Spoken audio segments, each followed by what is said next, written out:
नमस्कार।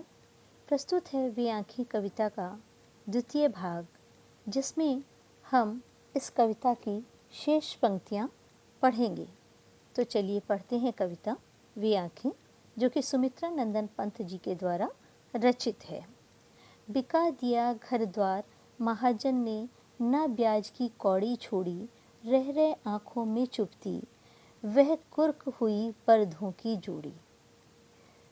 कवि यहाँ पर किसान की मार्मिक दशा का चित्रण करते हुए कहता है कि किसान ने अपनी निर्धनता के कारण जो कर्ज लिया था, ऋण लिया था, तो महाजन ऋणदाता ने अपना ब्याज वसूलने के लिए एक कौड़ी एक पैसा, उस समय का सबसे छोटा चलता हुआ पैसा भी नहीं छोड़ा।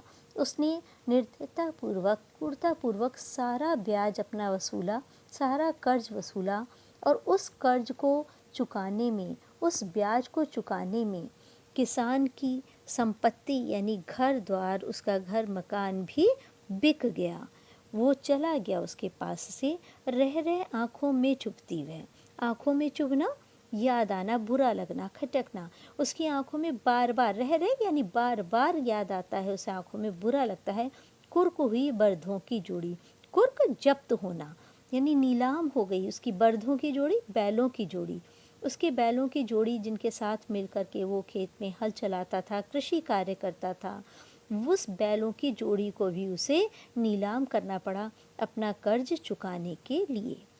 उजरी उसके सिवा किसे कब पास दुहाने आने देती, यह आँखों में नाचा करती, उजड़ गई जो सुख की खेती। उजरी उसकी गाय जो सफ़ेद रंग की थी, इसलिए वो उसे उजरी बुलाता था। दूहना दूध निकालने की प्रक्रिया, जब गाय का, पशुओं का दूध निकाला जाता है उसे दूहना कहते हैं। तो कवि कहता है कि किसान की जो गाय उजरी थी वो दूध दूहने के लिए किसी और को अपने पास आने नहीं देती थी, सिवाय किसान के कोई और उसका दूध नहीं निकालता था। ऐसी गाय को, जिससे वो जो इतना प्रेम करती थी, उस गाय को भी उसे बेचना पड़ा। आज वह गाय भी उसके पास नहीं है। दुख की अभिव्यक्ति का शब्द है कि आंखों में नाचा करती, आंखों में नाचना, आंखों में बसी हुई हैं वो यादें। उजड़ गई जो सुख की खेती, सुख की खेती, वो सुख के दिन जिस खेती से उसने सुख उत्पन्न किया था, उसने घर बनाया था, उसकी संपत्ति थी, उसके पास पशु संपदा थी, बैल थे, गाय थे, सब बिक गए, उसका सब कुछ उजड़ गया। तो उसकी आंखों के सामने वो दृश्य नाचा करते हैं, वो स्मृति उसे आज भी सुखद लगती है, लेकिन वो आज सारी संपत्ति उसके पास से जा चुकी है। तो वो निर्धनता के कारण, सब कुछ लुट जाने के कारण अत्यंत दुखी है, और ये दुख उसकी आंखों में दिखाई देता है। तो चलिए इसका भी शिल्प सौंदर्य देखते हैं। काव्यांश में किसान की दयनीय स्थिति का चित्रण किया गया है। भाषा सरल सहज खड़ी बोली है। मुहावरेदार भाषा का भी प्रयोग किया गया है, जैसे आँखों में नाचना, आँखों में चुभना आदि।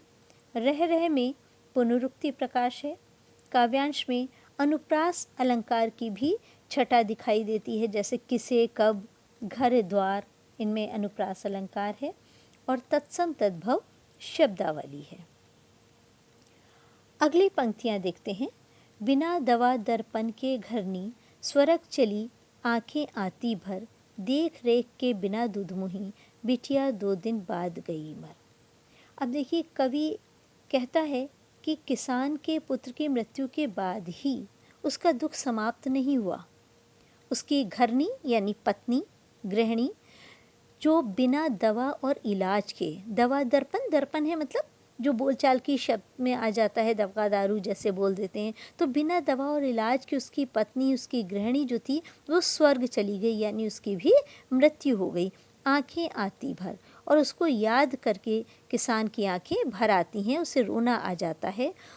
जब किसान की पत्नी की मृत्यु हुई उस समय उसकी पुत्री भी दुधमुही थी। दुधमुही यानी दूध पीने वाली बहुत छोटी बच्ची थी, और माँ की देख रेख के बिना बिटिया 2 दिन बाद गई मर। माँ की मृत्यु के 2 दिन बाद उसकी पुत्री की भी मृत्यु हो गई, उसकी बेटी भी जीवित नहीं रही। तो किसान पर कितना दारुण दुख पड़ा कि उसका ना तो पुत्र रहा, ना पत्नी रही, ना ही उसकी पुत्री रही। घर में विधवा रही पतोहू, पतोहू पुत्रवधू, उसके बेटे की जो पत्नी थी यानी उसकी पुत्रवधू जो थी वो घर में विधवा, विधवा तो उसे कहते हैं जिसका पति नहीं रहता। लक्ष्मी थी यद्यपि पति घातिन, वो लक्ष्मी थी, उस गुणवान थी, लक्ष्मी के समान गुणवान थी, यद्यपि पति घातिन, यद्यपि समाज उसे पति घातिन, पति की हत्यारिन कहता था। वो मानता था कि पति की मृत्यु उसके कारण हुई है। पकड़ मंगाया कोतवाल ने, डूब कुएं में मरी एक दिन। पति की मृत्यु के बाद कोतवाल ने उसकी पुत्रवधू को यानी जो बेटा मरा था उसकी पत्नी को कोतवाली में बुला लिया कोतवाल ने, और इस अपमान से, उसकी कामना पूर्ण करने के अपमान से पुत्रवधू ने कुएं में कूद करके अपनी जान दे दी। वो भी मृत्यु के आगोश में समा गई। अब किसान के परिवार में उसके अलावा कोई भी और शेष नहीं बचा था। आइए अब इन पंक्तियों का भी शिल्प सौंदर्य देखते हैं। काव्यांश में सरल सहज खड़ी बोली है, पंक्तियों में करुण रस की अभिव्यक्ति हुई है, तत्सम तद्भव शब्दावली है, दवा दर्पण, 2 दिन में मरी आदि में अनुप्रास अलंकार है और दृश्य बिंब है।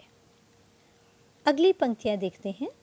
खैर पैर की जूती जोरू, ना सही एक दूसरी आती, पर जवान लड़के की सुधकर, सांप लूटते फटती छाती। अब यहाँ पर किसान ये कह रहा है कि उसकी जो जोरू पत्नी, उसकी पत्नी जो थी वो पैर की जूती यानी बहुत तुच्छ थी। जैसे जूता एक फट जाता है दूसरा ले लेते हैं, तो समाज की ये मान्यता थी कि पत्नी का स्थान इतना विशेष नहीं होता, एक की अगर मृत्यु हो गई तो दूसरी भी विवाह करके आ सकती है। तो उसी सोच के अंतर्गत किसान की सोच भी वैसे ही दिखाई है कवि ने, और वो भी कहता है कि पत्नी का दुख तो तुच्छ है क्योंकि एक नहीं दूसरी आ जाती, पर जवान लड़के की सुध कर, सुध याद, पर युवा लड़के की याद करके सांप लौटते फटती छाती, कि उसकी हृदय पर सांप लौटने लगते हैं यानी उसे चैन नहीं मिलता है, फटती छाती, और इतना अधिक दुख है कि वो सह नहीं पाता, असहनीय दुख होता है उसे जब अपने पुत्र की याद वो करता है। पिछले सुख की स्मृति आंखों में क्षण भर एक चमक है लाती, तुरंत शून्य में गड़वह चितवन, तीखी नोक से दृश्य बन जाती। कवि ये कहता है कि किसान की आंखों में जो पिछली यादें हैं, जो उसकी संपन्नता समृद्धि के दिनों की, खुशहाल दिनों की यादें हैं, उन्हें याद करके, उन स्मृतियों में जा करके एक क्षण को उसकी आंखों में प्रसन्नता की चमक आ जाती है।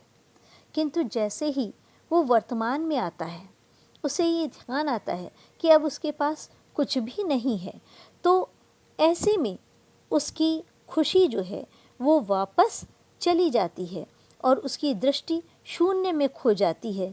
एक तीखी नोक के समान उसके हृदय में वो यादें चुभने लगती हैं, अर्थात सुख की चमक तो क्षणिक है उसके जीवन में, दुखों का कोई अंत नहीं, और इस प्रकार किसान का जीवन हताशा, निराशा और दुख ही उसके जीवन में शेष रह गया है ना। अब इसका शिल्प सौंदर्य देखते हैं। काव्यांश में सरल सहज खड़ी बोली का प्रयोग हुआ है, तीखी नोक से दृश्य बन जाती में उपमा अलंकार है। कवि ने मुहावरेदार भाषा का प्रयोग किया है, जैसे सांप लौटना, छाती फटना, पैर की जूती आदि। तत्सम तद्भव शब्दावली है और काव्यांश में करुण रस की अभिव्यक्ति हुई है। इस प्रकार ये कविता वे आँखें खड़ी बोली में है, करुण रस है, तत्सम तद्भव शब्दावली है, मुहावरेदार भाषा का प्रयोग किया है कवि ने, अनेक अलंकारों का प्रयोग है, और मैं समझती हूँ कि ये कविता आपको स्पष्ट हो गई होगी और इससे संबंधित सभी प्रश्नों के उत्तर देने में भी आप पूर्ण सक्षम होंगे। धन्यवाद।